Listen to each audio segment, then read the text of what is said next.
अरे सुनो, सेठ धनीराम आया है, लाओ जो पैसे रखे हैं उसे दे दो। थोड़े से तो रुपए ही है, दे दूं तो कंबल कहाँ से आएगा? सर्दियाँ शुरू हो गई हैं, माघ पूस की रात खेत में कैसे कटेगी? तुम सेठ से कह दो फसल पर रुपया देंगे, अब भी नहीं। भोला थोड़ी देर तक चुपचाप खड़ा रहा और अपने मन में सोचता रहा। जाड़ा सर पर आ गया है, बिना कंबल के जाड़े की रात कटेगी नहीं, लेकिन बिना पैसे लिए सेठ यहां से जाएगा नहीं। पार्वती, लाओ पैसे दे दो। सेठ मानेगा नहीं, किसी तरह पीछा तो छूटे, कंबल के लिए कोई और इंतजाम कर लेंगे। लाओ पार्वती, अब जल्दी करो, सेठ मानेगा नहीं। कर चुके दूसरा इंतजाम, जरा मैं भी तो सुनूं, कौन सा दूसरा इंतजाम कर लोगे? न जाने सेठ का कितना रुपए बाकी है जो किसी तरह अदा ही नहीं होता। मैं कहती हूँ तुम खेती क्यों नहीं छोड़ देते, मर मर के काम करो, पैदावार हो तो कर्ज अदा करो। ऐसी खेती से बाज आए मैं रुपए ना दूंगी। तभी पीछे से सेठ धनीराम की आवाज आती है। अरे ला भोला, जल्दी कर, इतना वक्त नहीं है मेरे पास। तू कर्ज अदा करता है कि नहीं? कंबल के लिए कोई और इंतजाम कर लेंगे। लाओ पार्वती, अब जल्दी करो, सेठ मानेगा नहीं। हाँ ठीक है, देती हूँ। पार्वती ने जो पैसे कंबल के लिए बचाए थे वह लाकर भोला को देते हुए बोली, न जाने यह सेठ से पीछा कब छूटेगा। तुम अब की खेती छोड़ दो, मजदूरी में रोटी तो खाने को मिलेगी, किसी की धोस तो ना रहेगी। अच्छी खेती है, मजदूरी करके लाओ, वह भी सब कर्ज में झोंक दो। भोला ने रुपए लिए और बाहर चला गया। उसने एक एक पैसा काटकर कुछ पैसे कंबल के लिए जमा किए थे। वह आज निकले जा रहे थे। भोला ने सेठ को पैसे देते हुए कहा, ये लीजिए सेठ जी, अभी मेरे पास इतने ही है। अरे ये तो आधे भी नहीं है, मुझे पूरे पैसे चाहिए। फसल काटने के बाद आप बाकी के पैसे ले लेना, अभी मेरे पास इतने ही है। ठीक है, तो मैं फसल काटने के बाद ही आऊंगा, और उस समय मुझे मेरे पूरे पैसे चाहिए, वरना तेरे लिए अच्छा नहीं होगा। इतना कहकर सेठ वहाँ से चला जाता है। भोला ने गहरी सांस भरते हुए कहा, चलो कुछ समय के लिए ही सही, कम से कम पीछा तो छूटा। भोला एक गरीब परिवार से था जो खेती करके अपना जीवन बसेरा करता था। भोला ने खेती करके सेठ धनीराम से कुछ पैसे कर्ज के रूप में लिए थे, लेकिन लालची सेठ ने कर्ज पर ज्यादा ब्याज लगाकर कर्ज की कीमत दोगुना कर दी थी, जिसे भरते भरते भोला को ठंड में भी पसीने छूट रहे थे। जैसे जैसे समय बीतते जा रहा था, रामपुर गांव में ठंड का आगमन शुरू हो रहा था। एक बार फिर से रामपुर गांव में ठंड ने दस्तक दे दी थी। इसी गांव में एक कमला काकी भी रहती थी। उसके परिवार में कोई भी नहीं था।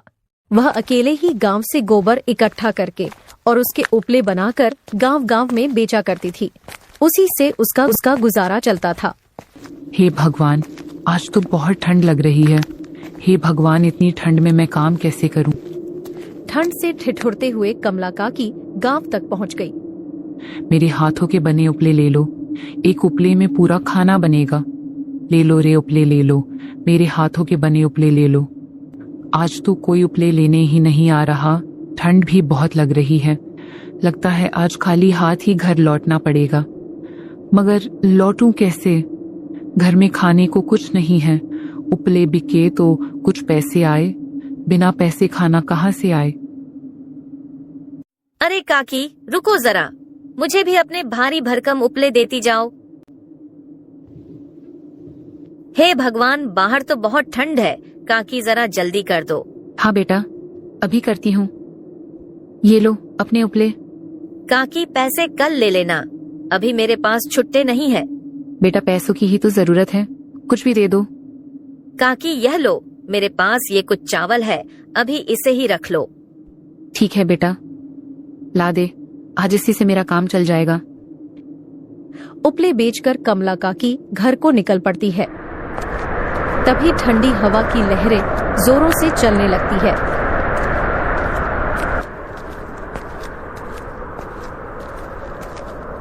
हे भगवान, बहुत ठंड लग रही है। बस किसी तरह घर पहुंच जाऊं तो कंबल ओढ़कर शरीर को गर्म कर लूंगी। बुढ़ापे में अब ये ठंड बर्दाश्त नहीं होती। हे ठंड, तू ही कुछ रहम खा इस बुढ़िया पर। ठंड से ठिठुरती हुई कमला काकी घर पहुंच जाती है। अपने शरीर को ढककर आग के पास बैठ जाती है। हे भगवान, कुछ तो राहत मिली ठंड से। आज तो ऐसे लग रहा था मानो बस प्राण निकलने ही वाले हैं। थोड़ा आग और ताप लेती हूँ, इसके बाद वह चावल पका लूंगी। ठंड का कहर इस तरह उमड़ रहा था कि गांव वाले अब ठंड से परेशान हो गए। देखते ही देखते ठंड ने अपना विशाल रूप ले लिया। अंधेरी रात में कड़कती बिजली के साथ जोरदार बारिश हो गई।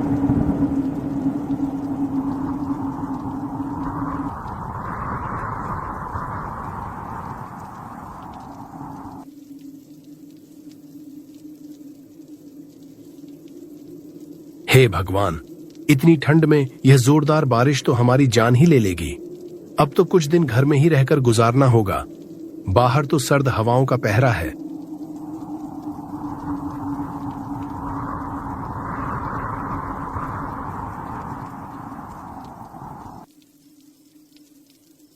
पार्वती, ये क्या हो गया? इतनी ठंड में ये जोरदार बारिश भी होने लगी। अगर यह बारिश ऐसे ही होती रही तो मेरी फसलें खराब हो जाएगी। बड़ी मुश्किल से इतनी ठंड में फसल तैयार की है। जी, आप ज्यादा चिंता ना करें। ठंड की पहली बारिश है, सुबह तक खत्म हो जाएगी। भगवान करे ऐसा ही हो, वरना मेरी फसल तो बर्बाद हो जाएगी।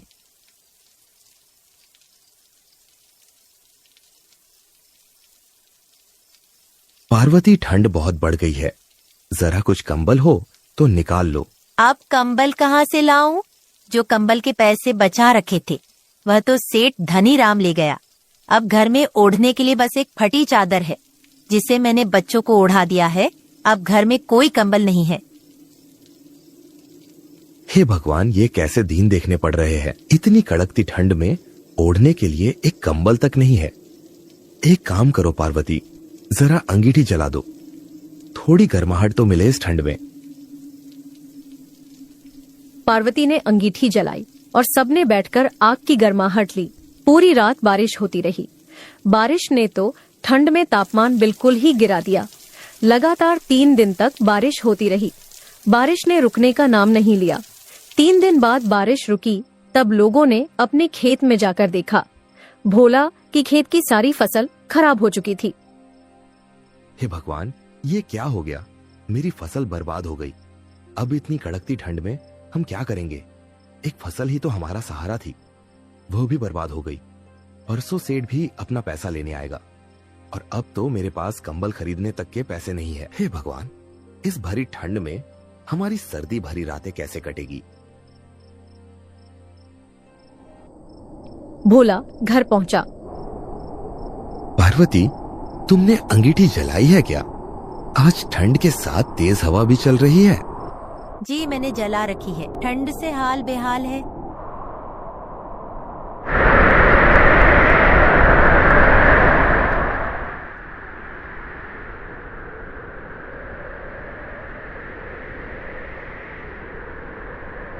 आप बहुत उदास दिख रहे हैं। क्या बात है? सब ठीक तो है ना? क्या बताऊं पार्वती, सारी फसल बर्बाद हो गई। कुछ भी नहीं बचा पार्वती, हम बर्बाद हो गए। मैंने आपको कहा था पैसे न दीजिए सेठ को। अब इतनी ठंडी में बिना कंबल की रात कैसे कटेगी?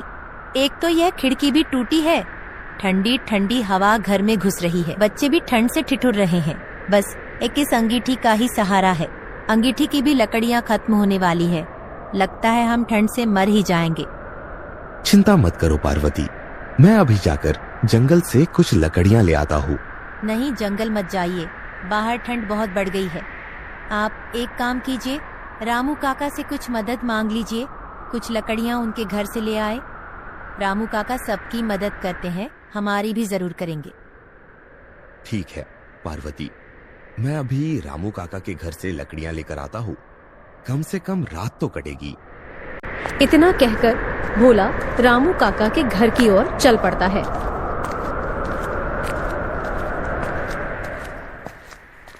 तभी अचानक भारी बर्फबारी होने लगती है। हे भगवान, ये क्या कर रहे हो? कभी बारिश कभी बर्फ, जान ही ले लोगे क्या इस गरीब की? किसी तरह भोला रामू काका के घर पहुंचा।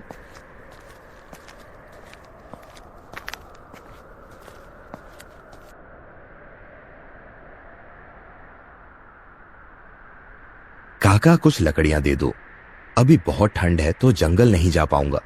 अंगीठी की राख भी ठंडी होने वाली है। हाँ ठीक है भोला, मेरे पास कुछ लकड़ियां हैं, अभी के लिए इसे ले जाओ, लेकिन सुबह जंगल से लकड़ियां ले आना, क्योंकि मेरे पास भी ज्यादा नहीं बची है। ठीक है काका, अभी के लिए कुछ लकड़ियां दे दो। बस किसी तरह यह रात कट जाए। सुबह जंगल से जाकर लकड़ियां ले आऊंगा। भोला लकड़ियां लेकर घर पहुंच जाता है। यह लो पार्वती, ये कुछ लकड़ियां हैं। इसे एक एक करके जलाना, पूरी रात कट जाएगी। ठंड भरी वो रात किसी तरह भोला पार्वती ने गुजार ली। अगली सुबह सेठ भी भोला के घर आ धमका। अरे भोला कहाँ है? बाहर आ, जल्दी से मेरे कर्ज के बाकी के पैसे दे। ठंड बहुत हो रही है, मैं ज्यादा देर रुक नहीं सकता।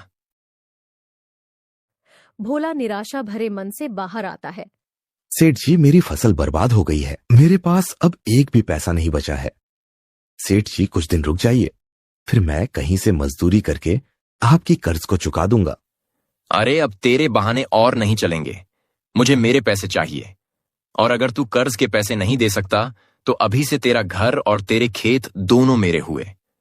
जा, अभी इस घर से निकल जा। सेठ जी, रहम खाइए। इतनी ठंड में मैं बच्चों और बीवी को लेकर कहाँ जाऊंगा? एक इस झोपड़ी के सिवा कोई दूसरा मेरा ठिकाना नहीं है। सेठ जी, कम से कम मेरे बच्चों पर ही रहम खाइए। ये सब मैं नहीं जानता, तू बस अभी इस घर को खाली कर, और जब तक पैसे नहीं देगा ये घर और तेरा खेत वापस नहीं मिलेगा। बेचारा भोला और उसका परिवार ठंड में भटकते हुए कहीं रहने का आसरा ढूंढ रहे थे, मगर उन्हें कहीं कोई आशा की किरण नहीं दिखाई दे रही थी। बहुत ठंड है, मुझसे अब और चला नहीं जाएगा। बच्चों की भी तबीयत बहुत खराब हो रही है। मुन्नी को बुखार चढ़ गया है, और ज्यादा देर ऐसे ही घूमते रहे तो हमारे यहीं पर प्राण निकल जाएंगे। अभी हम यहाँ नहीं रुक सकते। रात होने से पहले हमें सर ढकने के लिए कुछ तो ढूंढना ही होगा। जैसे जैसे दिन ढल रहा है, ठंड बढ़ती जा रही है। बहुत दूर चलते चलते उनको एक झोपड़ी दिखाई देती है। पार्वती, वहां देखो, वहां एक झोपड़ी है। चलो वहां जाकर पूछते हैं, क्या पता उन्हें ही हम पर रहम आ जाए और वह हमें अपनी झोपड़ी में आश्रय दे दे। भोला का परिवार वह झोपड़ी के पास चला जाता है। कोई है क्या? इस गरीब की मदद करे, कृपया करके इस गरीब की मदद करे। भोला कई बार आवाज लगाता है, मगर झोपड़ी के अंदर से कोई आवाज नहीं आती है। लगता है इस झोपड़ी में कोई नहीं है। एक बार अंदर चलकर देखना चाहिए। भोला झोपड़ी के अंदर जाता है। झोपड़ी में चारपाई और कुछ कपड़े रखे थे, पर वहां कोई दिख नहीं रहा था। हम कुछ देर इस झोपड़ी में रुक जाते हैं। शायद झोपड़ी का मालिक आए तो उनसे हम अपनी परेशानी बताएंगे। क्या पता उन्हें हम पर दया आ जाए। ऐसा सोचकर वह उस झोपड़ी में रुक जाते हैं, और वहीं पर एक अंगीठी जलाकर उन्होंने बच्चों को अंगीठी के पास बैठा दिया। अंगीठी की गर्माहट से उन सभी ने चैन की सांस ली। चलो, कुछ तो गर्माहट मिली। कब से ठंड में भटक रहे थे। अंगीठी की राख खत्म होने वाली है। आप एक काम कीजिए, बाहर से कुछ लकड़ियां ले आइए। ये अंगीठी कुछ देर में ठंडी पड़ जाएगी। तुम बच्चों का ध्यान रखना, मैं अभी लकड़ियां लेकर आता हूँ। लकड़ियों की तलाश में भोला कुछ दूर चला ही था कि अचानक उसकी नजर एक बुढ़िया पर जाती है, जो ठंड में नीचे जमीन पर गिरी हुई थी। अम्मा उठो। क्या हुआ अम्मा? उठो अम्मा। लगता है ज्यादा ठंड की वजह से अम्मा ठंडी पड़ गई है और बेहोश होकर यहाँ गिर गई। भोला अम्मा को लेकर उस झोपड़ी में आ जाता है। ये कौन है? और इन्हें क्या हुआ? पता नहीं, यह जमीन पर बेहोश पड़ी हुई थी। शायद ठंड लग गई है। इन्हें यहाँ अंगीठी के पास लेटा देता हूँ, थोड़ी गर्माहट मिले तो शायद इनकी आंखें खुले। थोड़ी देर शरीर को गर्माहट मिलने के बाद कमला काकी की आंख खुल जाती है। अरे बेटा, कौन हो तुम? मैं तो घर आ रही थी। अचानक ठंड की वजह से मैं चक्कर खाकर गिर गई। इसके बाद मुझे कुछ भी याद नहीं। अच्छा अम्मा, तो यह आपका घर है। अम्मा, मैंने जब तुम्हें बेहोश देखा तो मैं तुम्हें उठाकर झोपड़ी में ले आया। लेकिन बेटा, तुम यहाँ कैसे? और तुम्हारा पूरा परिवार भी यहाँ है। भोला कमला काकी को अपने साथ हुई सारी घटना के बारे में बता देता है। हे भगवान, सत्यानाश हो उस जालिम सेठ का, जो इतनी तड़पती ठंड में तुम्हारे बच्चों बीवी सबको घर से बाहर निकाल दिया। अरे कम से कम बच्चों पर ही तरस खा लिया होता। ना जाने यह अमीर लोगों का दिल कहाँ मर गया है। बेटा, एक काम कर, वह जो उपले रखे हैं उसको अंगीठी में डाल दे, नहीं तो आग बुझ जाएगी।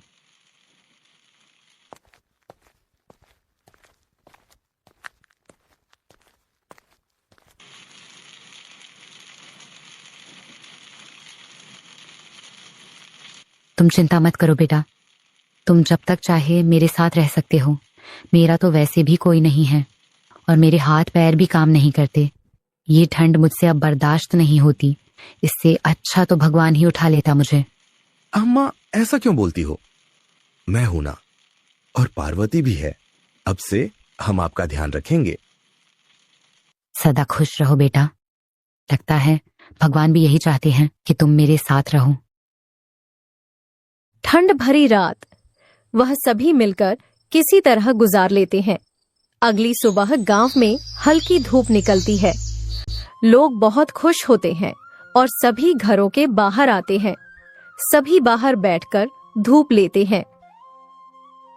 देखो अम्मा, इतने दिनों बाद आज धूप निकली है। चलो थोड़ा धूप ले लेते हैं। सभी बाहर बैठकर धूप लेते हैं। इतने दिनों बाद थोड़ा शरीर को राहत मिला है। अच्छा बेटा, मैं चलती हूँ, गांव में उपले बेचने हैं। अम्मा, आप चिंता मत करो, आज उपले में बेच आता हूँ। ठीक है बेटा, अगर तुम्हारी यही इच्छा है तो जाओ। भोला उपलों को लेकर गांव की ओर निकल पड़ता है और गांव-गांव जाकर उपले बेचता है। ये तो बहुत कम पैसे है। केवल उपलों को बेचकर कुछ नहीं हो पाएगा। मुझे कोई और काम भी करना होगा। उपलों को बेचकर आए पैसों से भोला कुछ राशन ले आता है। यह लो पार्वती, ये कुछ राशन है। इससे सबके लिए गर्मा गर्म खिचड़ी बना दो। अम्मा, मैं एक काम करता हूँ, जंगल से जाकर कुछ लकड़ियां ले आता हूँ और उसे भी गांव में बेच दिया करूंगा। इससे थोड़ी बहुत और आमदनी हो जाएगी। ठीक है बेटा, लेकिन अगर तुम लकड़ियां लेना ही चाहते हो तो पश्चिम दिशा की ओर जो जंगल है वहां से लकड़ियां ले आओ। वहां पर बड़े बड़े पेड़ हैं और वहां की लकड़ियां भी काफी गर्म होती हैं। उसे गांव में बेचोगे तो अच्छी कीमत मिलेगी। ठीक है अम्मा, मैं पश्चिम दिशा की ओर ही चला जाता हूँ। इतना कहकर भोला लकड़ी की तलाश में निकल पड़ता है।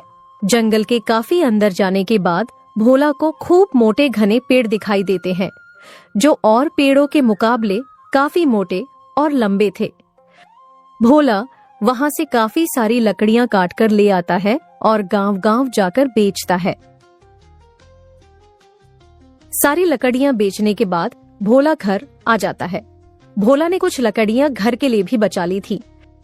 आज सारी लकड़ियां बिक गई और ये कुछ लकड़ियां मैंने हमारे लिए भी बचा ली थी। बाहर बहुत ठंड है, जरा इन लकड़ियों को जला दो तो मेरे शरीर को थोड़ा गर्माहट मिल जाए। फिर पार्वती उन लकड़ियों को जला देती है। उन लकड़ियों के जलते ही पूरा कमरा बिल्कुल गर्म हो जाता है। वह लकड़ियों की आग में न जाने कौन सा तेज था जो पूरे कमरे में गर्मी फैल जाती है। बाहर ठंड की बर्फबारी हो रही थी और खिड़की से आने वाली हवा घर में घुसते ही गर्म हो जा रही थी। इस तरह ठंड भरी रात उस दिन उन सभी के लिए एक गर्माहट भरी रात में बदल गई। अगली सुबह फिर भोला लकड़ियों के लिए जंगल की ओर निकल पड़ता है। लकड़ियां लेकर जब भोला गांव पहुंचा तो भोला की लकड़ियां खरीदने के लिए लोगों की एक भीड़ सी जमा हो गई। भैया जरा मुझे भी अपनी लकड़ियां दे दो, तुम्हारी लकड़ियां तो जलने के बाद बहुत गर्माहट देती हैं। हाँ भोला भाई, मुझे भी ये लकड़ियां चाहिए। ये जलने के बाद इतनी गर्म होती हैं कि रात में कंबल की जरूरत भी नहीं पड़ती। हाँ भैया, आज से पहले मैंने इतनी गर्म लकड़ियां कहीं नहीं देखी। सच में तुम्हारी लकड़ियों में तो अलग ही जादू है।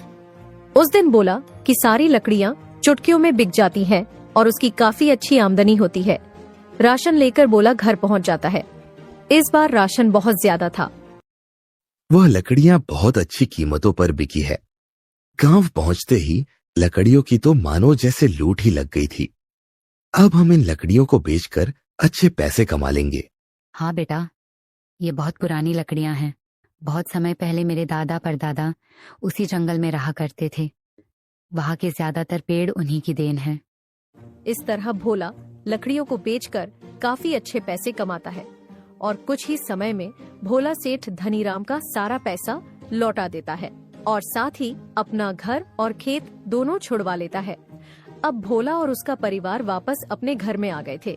कमला काकी भी अब भोला के साथ ही रहा करती थी। भोला ने जंगल से लकड़ियां लाना बंद नहीं किया। इस बार की ठंड गांव पर कहर बनकर तो जरूर टूटी थी, मगर भोला की वजह से अब गांव वालों की सर्दियां बहुत मजे से कट रही थी। ऐसे ही और एनिमेशन वीडियोस के लिए हमारे चैनल को सब्सक्राइब करें और वीडियो को लाइक करें। बेल आइकन को प्रेस करना ना भूलें ताकि आने वाली एनिमेशन वीडियोस के सारे नोटिफिकेशन आपको मिलते रहें।